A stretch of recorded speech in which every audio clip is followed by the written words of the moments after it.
देखिए, ये 5 दौर की वार्ता जब उस किसान आंदोलन में हम लोगों को बुलाया था, सरकार ने बुलाया था, कहा भी था कि हम एमएसपी देने को तैयार हैं।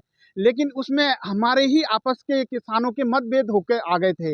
जैसे कि हमारे राकेश भाई टिकैत को भी इस चीज़ को सुनना चाहिए था, लेकिन इन लोगों की माँग ये थी कि नहीं जी, हमें एमएसपी पे नहीं बात करनी है, हमें तो तीनों कृषि कानून को वापस करने की बात करनी है। तो हमने कहा था कि हमें एमएसपी चाहिए। प्रदीप धनखड़ जब आंदोलन समाप्त हो गया था, तीनों कृषि कानून वापस हो गए थे, मोदी जी ने जब माफी मांग ली थी, तो राकेश टिकैत भाई को हमारा साथ देना चाहिए था। प्रदीप धनखड़ वहां पर धरने पे बैठे थे और धरने पे बैठे बैठे वो शहीद हो गए, वो मर गए वहां पर। उसकी सुध लेने तक राकेश भाई वहां पे नहीं आने चाहिए आए। लेकिन अब ये लोग एमएसपी की बात कर रहे हैं। उस टाइम क्यों नहीं आप लोगों ने एमएसपी की बात करी?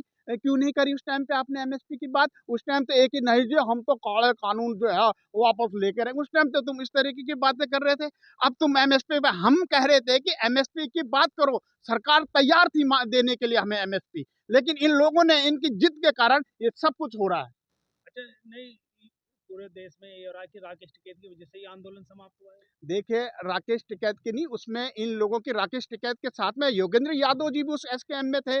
देखिए, उसमें और भी राज्यपाल दल्लेवाल जी, बहुत सारे लोग थे, चरूनी जी भी उसमें थे, सारे एसकेएम के मेंबर थे। लेकिन अलग अलग मतभेद थे इनके।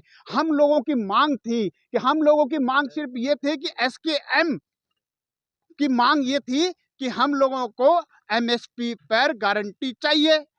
किंतु इन लोगों ने कहा कि नहीं जी, एमएसपी पे गारंटी ना, हम लोगों को तो तीनों कृषि कानून वापस चाहिए। तो दो मतभेद थे। अब किस तरह के कदम उठा रहे हैं आप? अब हम लोग जो बैठे हुए हैं, देखो हमारे किसान साथी है, हमारे अपने भाई है, हम तो चाहेंगे कि एमएसपी हमको मिलना चाहिए और एमएसपी लेंगे हम लोग और लेके ही रहेंगे। और इसके लिए हम लोग फिर से दोबारा से एक संयुक्त किसान मोर्चा हमने के एम बनाया है यहाँ पर अभी मुजफ्फरनगर में, जिसमें हमारे शाह आलम भाई है और उनका यहाँ पर कार्यालय भी हमारा राष्ट्रीय, और सारे मिलकर और हम लोग एक मीटिंग बुलाएंगे, बहुत बड़ी, देश में एक बहुत बड़ा आंदोलन करेंगे। तो पंजाब को लेकर क्या है, पंजाब में जो आंदोलन? पंजाब में जो ये आंदोलन जो चला रहे हैं, देखिए एक राजनीतिक पार्टी का आंदोलन है। ये अरविंद केजरीवाल जी का, ये भगवंत मान का आंदोलन है, ये किसानों का आंदोलन नहीं है।